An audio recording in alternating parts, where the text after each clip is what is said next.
Overseas Radio, Radyo Pilipinas, Luzon, DW. Sino mabang sili po makinagsisigyan kay Radio Station Tano TXS o Radyo Pilipinas, Marawi. Sa oras sa programa Tano, kalilintad andaka.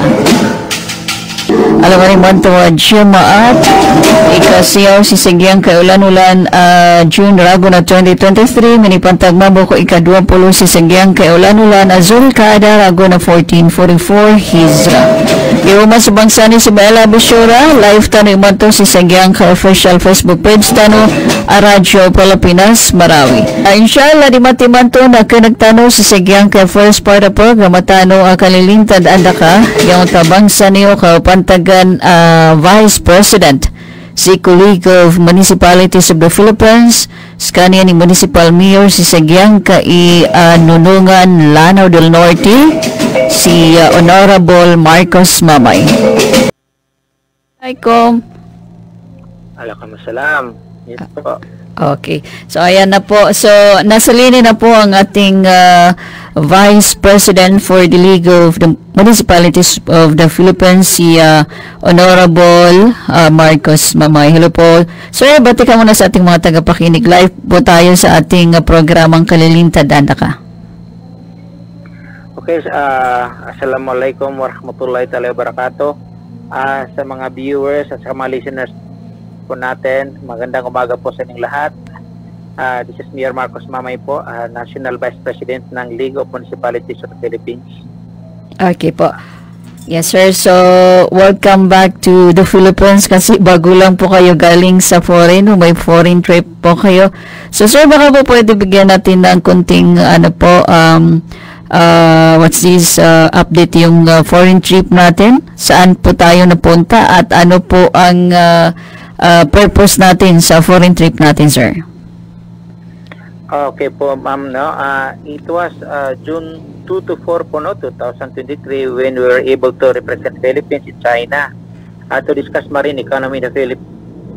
Yung nag-represent po tayo, nag-present po tayo ng about sa marine economy sa China para i-discuss po, no? So then we were able to discuss, no, along with different countries. No, para discuss po natin, tapos na-present po natin yung mga key challenges and barriers po to developing the marine economy sa iba't ibang countries. So yun po, andun po yung iba't ibang bansa, nandun yung Bangladesh, Tobago, Korea, China, India, po, Malaysia, maraming countries nandun po. So nagkaroon po ng discussion when it comes sa marine economy. Then how we're able to effectively address the concern regarding with sa mga key challenges, no, yung mga barriers, kung ano yung mga problema sa ating marine mga resources.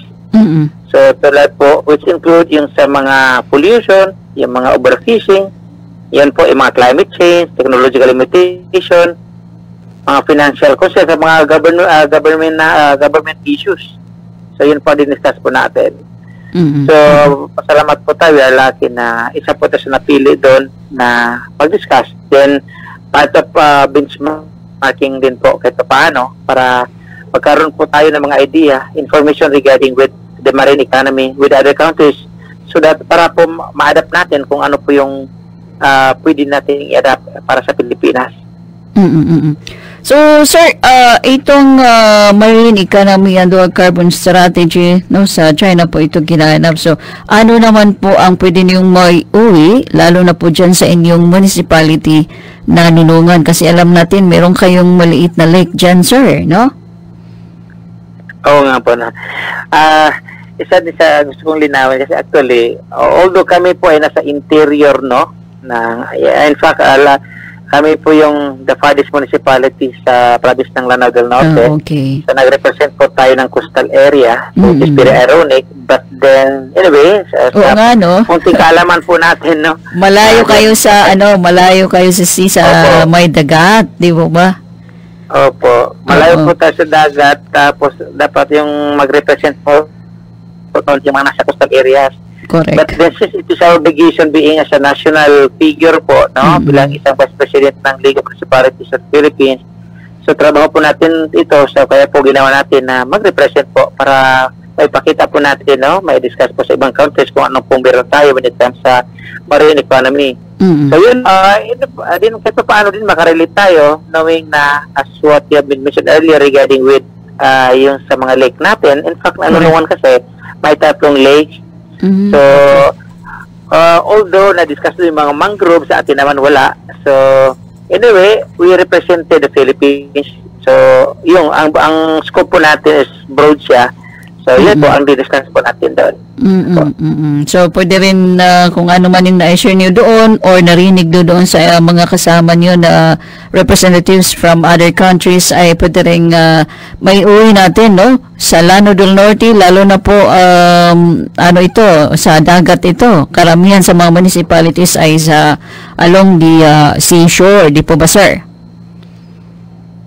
Opo, tama po sa mga coastal areas po. Coastal areas. So, yun nga po, napakaling opportunity na kasali po tayo doon at the same time naka-present po tayo kasi ang pinaka-importante kasi yung collaboration with other countries, no, para makakuha po tayo ng ideas, no, para sa economy po, particularly sa marine, no, para kasi part din yan ng tourism on how to develop or tulad sa mga mangroves natin, yung sa mga sa fishing, no, on how we're able to transform into tourism. Kaya yung sinasabi po ni President PBM na ang pira ay nasa turismo. Kaya kailangan po natin palagin po, no? We have to boost our tourism, no? Yung mga potentials po natin. So, ito po yung sa mga marine po natin, kaya nga po, kinakailangan po natin i-boost yan, no? Kasi kahit pa paano, makadagdag po yan ng tourism, no? Sa atin. So, yun po, kailangan po natin palaguin ito. So, otherwise, yung mga natural resources, pag hindi natin maagapan ito, then magiging masisira po. Then, yun po, again and again, dagdag po ito ng tourism, no? Correct. Opo, so, yan po, kaya tinututukan po natin yun. So, sir, maliban po sa trip niyo sa China, meron pa po kayong binisita na ibang lugar, no? Ibang country, di po ba, sir? Recently po, galing po tayo sa Dubai, then tumungo din tayo sa Abu Dhabi to visit po yung mga detainees po natin na mga OFW para po kahit pa paano ma-boost po yung moral nila, ma-uplift po yung spirit nila, na ma-realize nila, ma-feel nila na meron pong governance, no? Ang Philippine government at kahit pa paano po, nare-reach out po natin sila para hindi po sila ma-deprive when it comes po sa mga tulong na galing sa Pilipinas, sa mga kapwa po natin. So, yun po, nakita po natin yung mga problema nila, no? Mga hinaing po nila doon. Actually, yung naka-reach po sa office natin na more than 200, no? Nagkaroon ng influx ng detainees doon sa Philippine Embassy sa United Arab Emirates, doon sa Abu Dhabi. So, pasalamat po tayo pagdating natin doon, kaalis po ng mga 200 plus na mga detainees, more or less. Then may naiwan pa po doon more or less 10, yun po nabutan natin. Then kahit pa paano naka-extend po tayo ng tulong, no? In kind or in a certain financial amount, na-extend po natin sa kanila. So yun po ang pinaka-importante kasi this is part of our advocacy on how we're able to extend support to our fellow Filipinos sa iba't ibang countries. Apo. Sir, ang dami naman po yun, more than 200 na mga detainees dyan po sa may embassy ng Abu Dhabi, no? So, lahat po yan Pinoy. Ano daw yung sanhi, no? Dahilan, bakit sila doon, sir? Actually, iba pong rason kasi yun nga po, inevitably, di po natin maiwasan, no? Kasi actually, yun po ang usual na nangyayari na, kumbaga, isa doon sa mga case is yung in-applyan nila dito sa Pilipinas, pagdating doon, iba po yung trabaho na nakuha nila. Okay. Also, kumbaga, mismatching po. Din pangalawa, yun pong mga maltrato ng mga amo, ganun po. So, di nagustuhan yung amo, kaya tumakas, pumunta ng Philippine Embassy doon sa UAE. Opo. Sa iba't ibang kaso po.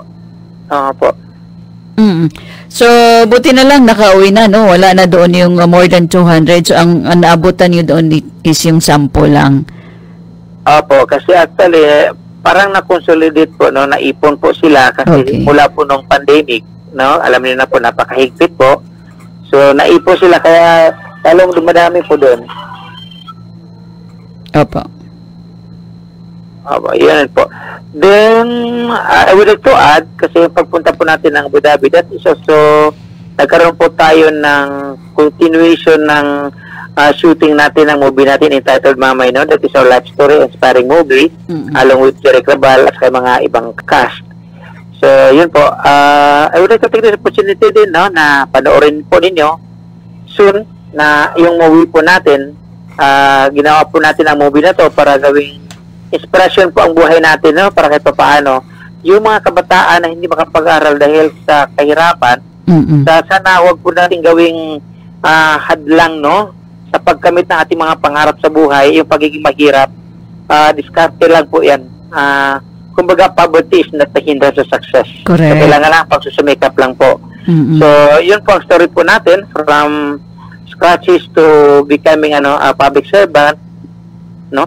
So, gawin po natin model ang sarili natin. Kasi ang dami kasing rason ng mga kabataan na hindi ako makapag-aral dahil sa kahirapan. So, actually, it is not the big hindrance, no? Ang pinaka-importante po dyan, pagsusumikap lang po. Sa atin, sampu ko sa sarili ko, hindi po tayo makapagtapos ng pag-aral kung hindi po tayo scholar.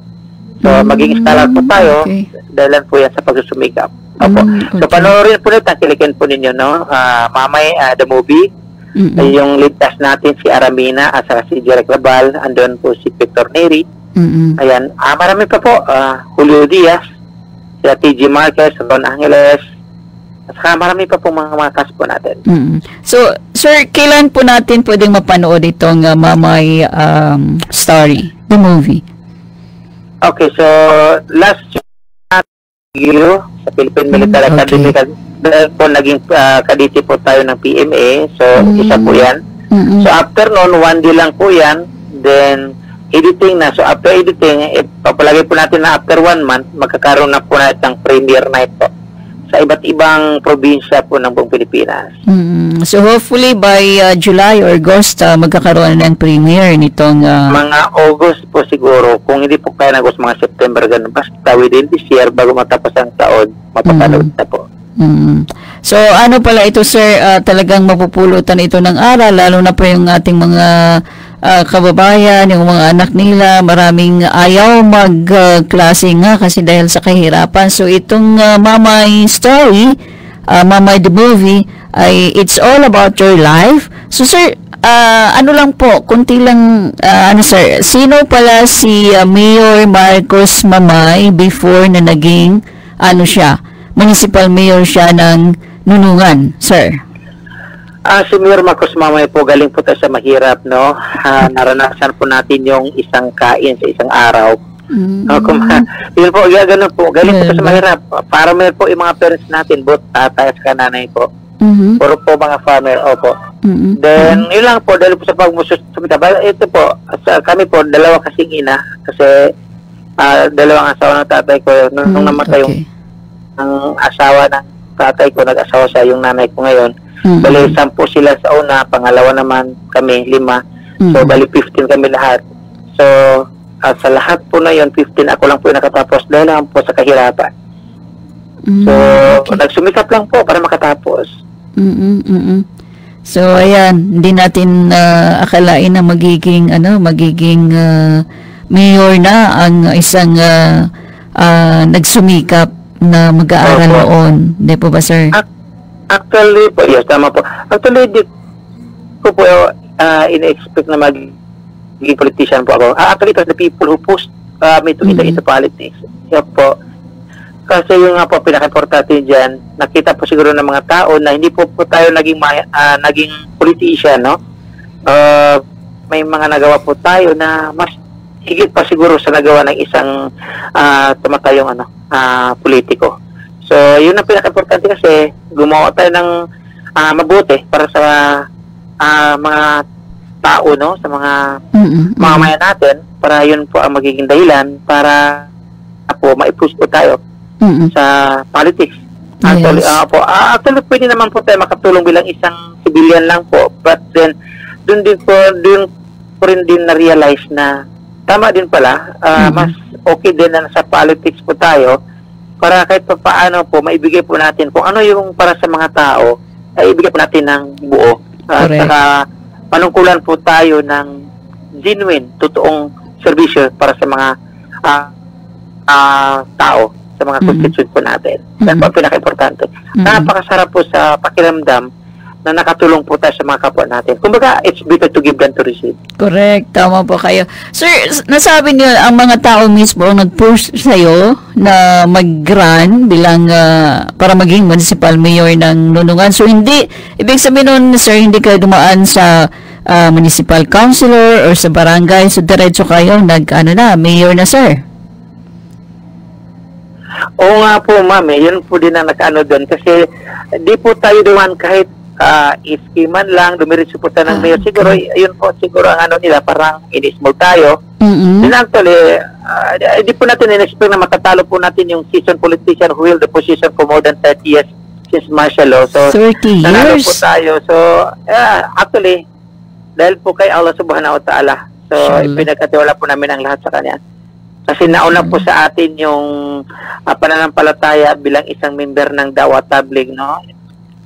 So tabligh din kayo, sir. Opo, duman po tayo ng Mashallah. IBP, India, Bangladesh, Pakistan, performance. So siguro yun po ang malaki nakatulong sa atin para po isakatuparan po natin ang mga bagay-bagay na karapat-dapat po sa mga constituent po natin. So, sir, kung ikumpara natin yung Nunungan before, nung hindi pa po kayo mayor at ngayon, ano pong kaibahan nito, sir? Sumalayo po, napaka-opposite po. No, alam po ninyo ano ang Nunungan dati. Actually, po ilan ang Nunungan dati. Sleeping municipality, kumbaga. So, yun nga po, ang Nunungan kasi noong the na deprived po in terms of vision development. Wala pong accessibility, walang daan. Unstable po yung peace and order. In fact po, ang Nunungan was labeled as the Rido capital sa buong Lanao del Norte dati. Sa previous administration. Opo. Tapos, walang electrification. Kaya po, napaka-deprived po ng Nunungan. Kumbaga sinasabi nila, kung hindi po niyo po nakita ang impyerno, puntahan niyo ang Nunungan. Yan ang tunay na impyerno sa buong mundo. Sa mga nakaraang araw. Opo. So, luckily po, ngayon, ang laki pong pagbabago. After realize po yung 1.5 billion na worth na completing na national road, lagi accessible na po.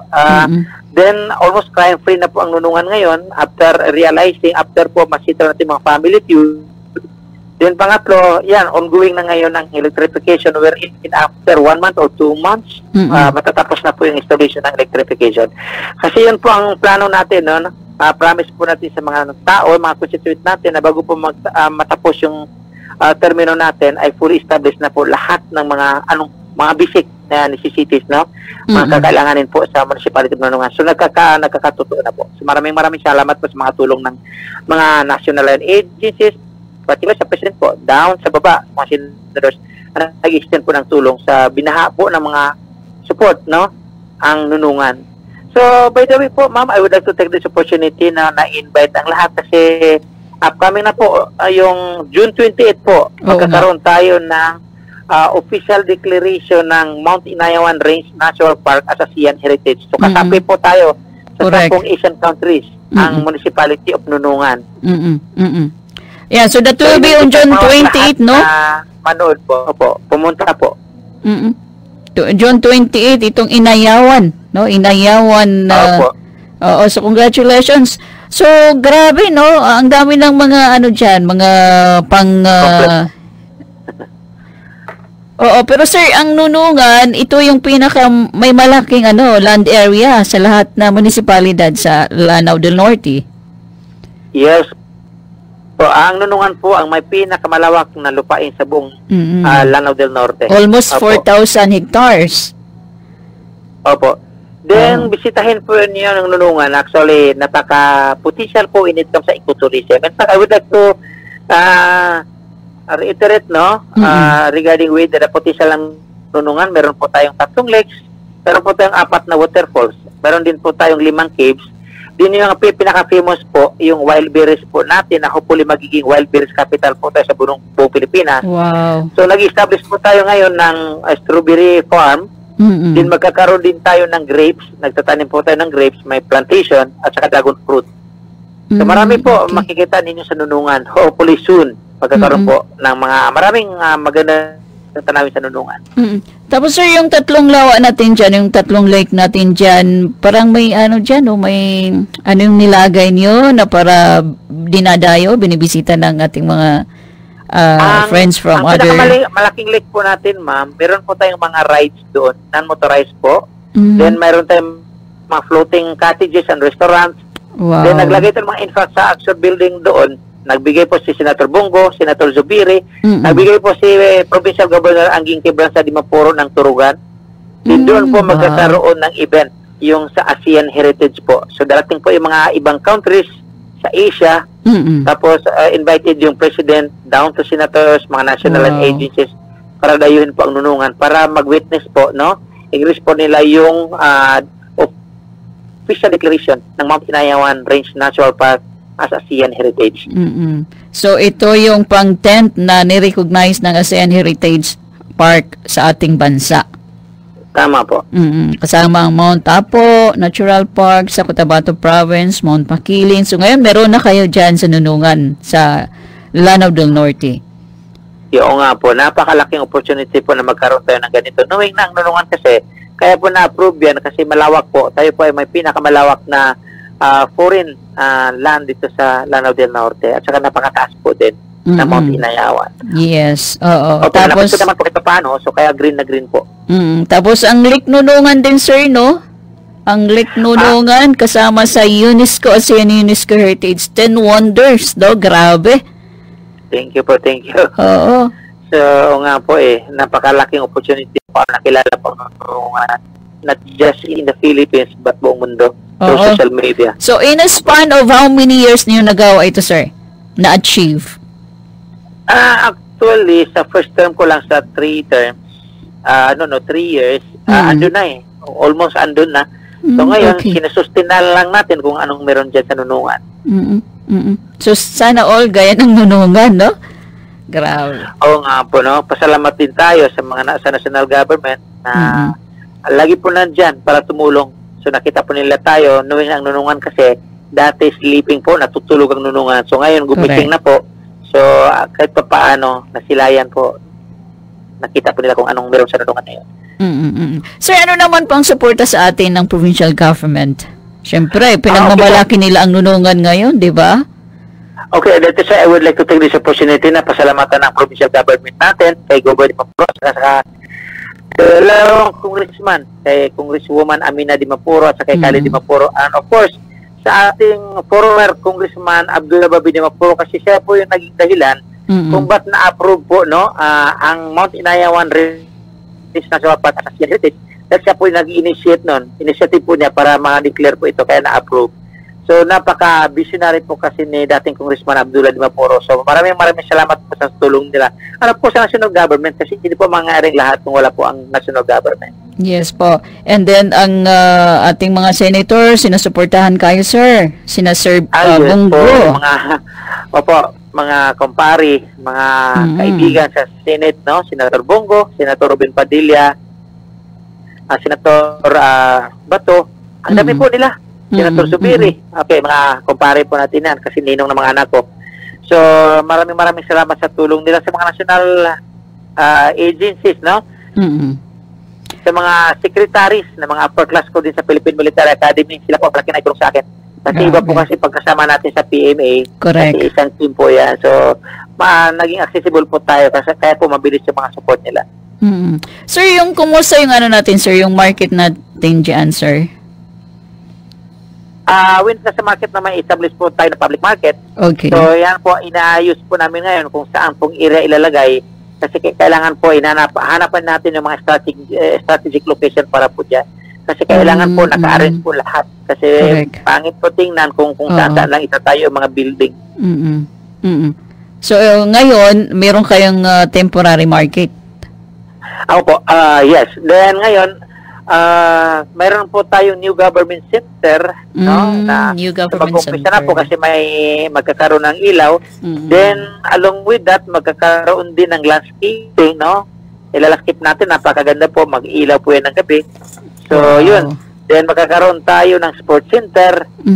Then ang laki po ng area kung saan magkakaroon tayo, yung sa new government center natin. So, anyway, malalaman niyo po yan from time to time, ina-update po kayo through social media po. Correct. At saka pwede rin namin kayo matawagan dito, tulad nito, kahit na via sa Messenger. Well, baka siguro sa susunod na mga taon magiging tourism capital of the Philippines ang Nunungan, di po ba, sir? Oo nga po, ang Nunungan kasi was labeled as, has been labeled as, kumbaga, Little Baguio or the summer capital of the South. Parang inaano namin ngayon. So, inaano namin, sana po matupad yun, ang pangalan po na yun. So, kaya po pinasisikapan natin na ma-reach out natin, no? So, ma-develop natin kung anong meron tayo, kung ano yung mga potensyal na meron po sa municipality of Nunungan. So, balikan natin yung mga kababayan natin, yung mga sa mamamayan, sir. Kumusta naman po yung pangkabuhayan nila? Anong suporta natin lalo na doon sa mahirap? Siyempre, feeling mo na rin gaano maging anong feeling ng mahirap. So, sigurado ako tinutulungan po niyo yung mga mahihirap dyan. Ano pong programa natin sa kanila? Yes po, ma'am. No? Yun po ang tinututukan natin ngayon along with the Provincial Governor Angie Basa de Mampuro. No, in the fact kasi ang Nunungan is purely agriculture. Meron din tayong fishery dahil po sa lake natin. So, ang pinaka-importante kasi niya, sponsor advocacy, is kung paano po tayo makakreate ng job or mga trabaho para yung mga tao, mag-contribute natin, magkaroon sila ng trabaho. Kaya as much as possible, kaya binilisan po natin na matapos yung ilaw, kasi kahit anong magagandang mga plano natin, parang palpak pa rin ang dating kasi wala po yung mga basic needs. Isa na doon yung electrification. So ngayon, magkakaroon tayo ng ilaw, so nagbigay na po yung ng DOST ng mga machine para kasi kailangan po natin utilize kung anong meron po tayo ng mga resources tulad po ng bamboo wherein ang Nunungan napaka-abundant po ng bamboo natin, so wherein we can process, no? Magkakaroon tayo ng mga finished product na made from bamboo, yung mga tiles, wherein magtatayo ng mga industries or mga company dito na magpo-produce ng mga ganun, then magkakaroon po tayo, magkakreate tayo ng jobs. So yung mga tao magkakaroon ng trabaho. Kaya yun po ang ginagawa natin, no? Magkaroon tayo ng mga firms, mga companies, industries, para magkaroon ng trabaho yung mga tao at saka magkaroon ng influx, no? Yung mga taong nanirahan dito dati, bumalik dito. Kasi yun nga nakakalungkot napakalawak na Nunungan, may mga bahay pero minsan walang tao kasi nandun sa coastal areas. Kasi din naman natin sila ma-blame kasi doon sila nabubuhay. Ngayon, kung makakreate tayo ng job, trabaho dito sa Nunungan, so that's the time na pwede na sila bumalik kasi pwede na sila mamuhay dito sa Nunungan. Yan, oo. So makakabalik na sila. Apo. Oo. So, ngayon po, ongoing, ang dami pong gardening sa atin dito. Actually, ang Nunungan kasi, isa po sa dahilan bakit nagkaroon ng surplus ng ginger, yung loya, kumbaga sa atin. Tayo po ang dahilan kung bakit nagkaroon ng surplus ng ginger sa buong Region 10. Okay. So, yung mga, natin, corn, dito po, marami po dito. Tayo po, isa po tayo nagsusupply ng mga banana, yung mga gulay, mga kalabasa, ganun, mga watermelon. Dito po galing yan sa Nunungan. Kasi tayo po ang may pinakamalawak na lupain sa buong Lanao del Norte. Napaka-fertile po ng lupa. So, hindi lamang turismo ang napopromote ng Nunungan, kundi pati pwede rin magiging what's this? Farm tourism. Farm tourism. Oh? Apo. At saka pwede rin... farm tourism. Apo. Yes, at hindi rin imposible na maging food basket of the Philippines. Di po ba? Yes po. So, no wonder, sir, no wonder na very recently na bigyan kayo ng pagkilala bilang National Customer's Choice Award ba ito, sir? Yes po. Nga po, saya po na tumatanggap po tayo lagi ng award. Yes, kasi talagang ang dami din ng award, sir. Kasi tumatawag, kasi nominate po tayo. I would like to take this opportunity na pasalamatan kung sino-sino po yung nag-nominate sa atin, sila na nakakakilala kung sino tayo. At saka yun nga po, sa mga awards na natatanggap po natin, that is a justification that we are a government or public servant na nagtatrabaho po ng tama. Outstanding public servant. Apo. Oo. So, ang dami niyo ng award, sir. Congratulations. Grabe. Okay po. Congratulations din po. Kayo din po. Maraming salamat din po sa mga tulong ninyo sa mga constituent, sa mga tao. na ipapaabot po niyo, na-reach out po niyo mga far-flung areas through sa trabaho po niyo bilang isang media po. Kaya nga nagpapasalamat ako sa iyo kasi kahit pa paano sa isa kong award, kayo yung dahilan. Kaya ko natanggap yun. So, sir, balikan natin yung ano, sir. Naman po. Opo. Kaya ginawa natin yung napaka-deserving niyo po na tumanggap ng ganong award. Salamat po. Sir, itong programa natin, Kalilintad Andaka, we are talking about peace and order situation sa ating mga area. Sa inyong lugar, sir, how many barangays ang meron tayo, sir, dyan? At lahat ba ito drug-free and drug-cleared barangays? Okay, talking about sa drugs, no? Actually, we are happy. Ang Nunungan kasi in the year 2018, ito po ang kauna-unahang municipality and the only municipality in the whole region na nakatanggap po ng 100% ad. Nakawali po tayo na tinanggap natin sa Manila Hotel. No? Okay. Then, yun po ang sinusustain natin, no? 100% po nadakli tayo. Kaya, kinakailangan po natin masustain yun. No? Kaya kailangan tutukan po natin kasi alam nyo na, paulit-ulit po ang drugs na yan. Hanggang po din natin matigil, no? Yung mga source, no? Yung source ng mga drugs. So, hindi po matitigil ito. Kaya hanggat maaari po, pinipigilan po natin na mapunta sa Nunungan. So, yan po ang ginagawa natin ngayon. So, when it comes sa peace and order naman, kasi yan po ang pinakamalaking factor na we have to consider para po magkaroon tayo ng influx ng turista sa Nunungan. Kasi, paano po dadayuhin na isang lugar kung hindi po peaceful, pag hindi po stabilize yung peace and order. Correct. So, kaya nga po, my assumption, no, along with the support ng provincial government natin, so, from time to time, sinisettle natin yung mga family feud with support ng provincial government. So, kaya nga, laking pasasalamat po namin na andyan sila lagi para po gabayan po kami para sa when it comes sa peace and order para masustain po natin. So, yun nga po, kaya tinututukan natin, no, na yung mga family feud, kasi naging culture po ng mga Muslim na hanggat maaari po, tanggalin natin yung connotation, no? Yung perception na naging tayong mga Muslim, naging prone po yung family feud. Ginawang culture na hindi naman dapat gawing culture kasi hindi naman po nakasad kahit sa banal na Quran natin na ang pagkakaroon ng family feud na dahil po sa pride natin. So, dapat tigilan na po yung mga family feud. Then, knowing na ang Nunungan, yung napaka-potensyal po natin sa tourism, mga ecotourism. So, kailangan ma-stabilize po natin ng peace and order. Otherwise, wala pong dadayo sa lugar natin. Correct. So, yan po ang tinututukan natin. Kasi walang development kung walang kapayapaan sa isang lugar. Tama po. So, again and again, yung sinasabi ko po, I am in the statement of Mahatma Gandhi, the famous entrepreneur, that development is the new language of peace. There's no development when there's no peace, and likewise, there's no peace when there's no development. So, sir, ano pong pwede nating maipayo sa ating mga kasamang lingkod bayani, mga leaders natin sa iba pang mga LGU sa Philippines na magaya ang inyong naabot, sir? Okay po, ma'am, no, to my fellow elected official, no, ang pinaka-importante po gawin natin yung magtrabaho po tayo ng tama. At yun po, kinakailangan po natin mag-benchmark, wag po tayo patulog-tulugan lang. Correct. Otherwise, pag yun po ginagawa natin, check, matutulog din po ang municipality o lugar na kung saan yun po ang nasasakupan natin. Kailangan magtrabaho tayo ng tama. Then, pinaka-importante yung benchmarking.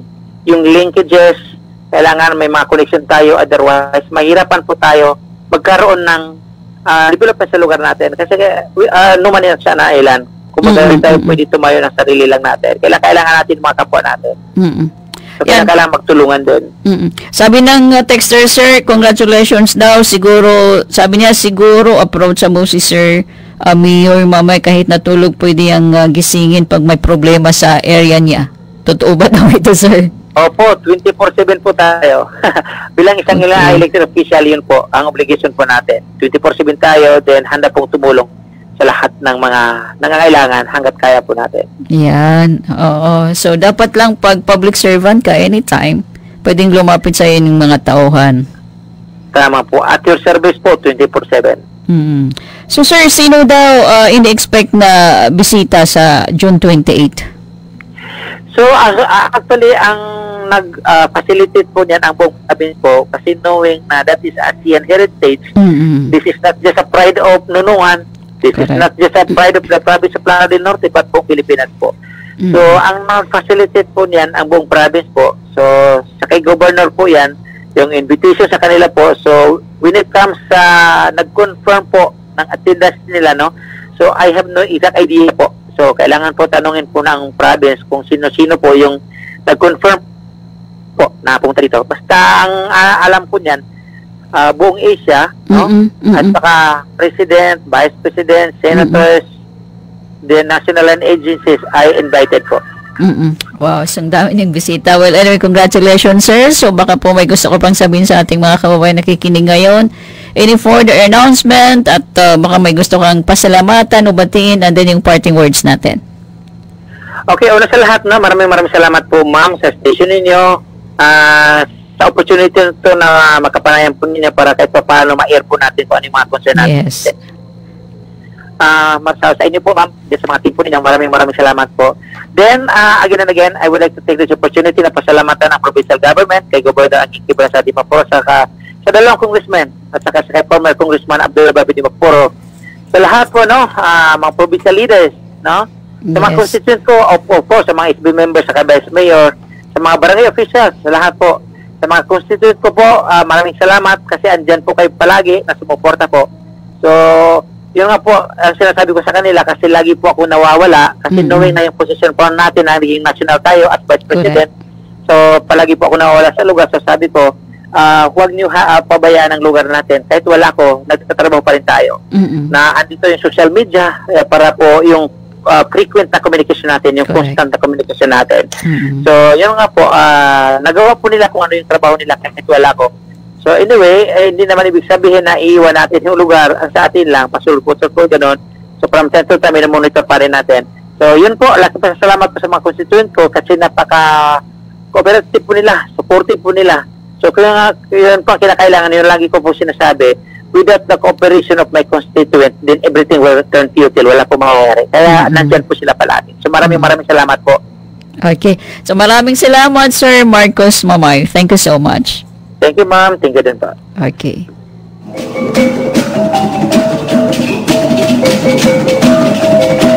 Yun po mga kaibigan, ang National Vice President ng League of Municipalities of the Philippines at siya rin po ang Municipal Mayor ng Nunungan, Lanao del Norte na si Honorable Marcos Mamay. Yan, so alhamdulillah, sana all, no? Tulad ng Nunungan, ang dami pong mga accomplishment, ang dami po nilang mga magagandang programa at proyekto para po sa bayan na yan. So again, congratulations, Sir Marcos Mamay, si Kuya, actually Kuya po yan. Kuya, membro ng Philippine Eagle, kaya Kuya. So, salam din sa lahat na Kuya na nakikinig ngayon. Saging mo salamat sa ikuras yan sa giyang kaya first para programa tano kalilintad anda ka salam sa giyang kay mga viewers tano